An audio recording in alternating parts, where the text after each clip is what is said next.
ওমা, কুমড়োর গায়ে দেখি জানালা কাটা। দেখি তো ভেতরে। এ কি? এ তো দেখি কুমড়োর মধ্যে আস্ত একটা শোয়ার ঘর, বসার ঘর। কিন্তু এত ছোট ঘরে কে থাকে? কে কথা বললো এতক্ষণ? আমি কথা বলছি। এত ছোট মানুষ কখনো তো দেখিনি। কি আজব!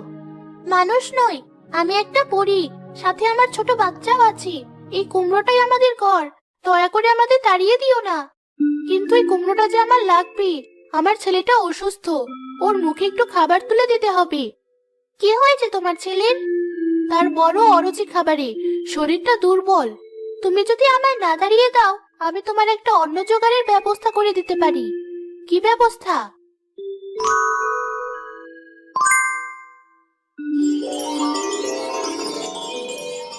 এই যে কুমড়োর ফুলগুলো নাও, বাড়ি গিয়ে এগুলো দিয়ে তোমার ছেলেকে স্বামীকে তরকারি করে খাওয়াবে।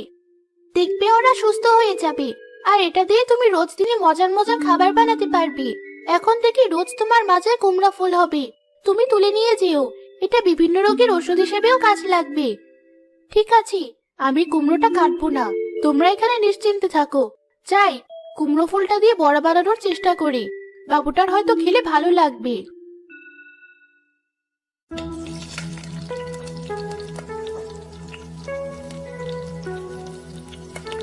মা, এটা কি রাখছ? এটা কুমড়ো ফুলের বড়া। একটা খেয়ে দেখ তো কেমন হয়েছে।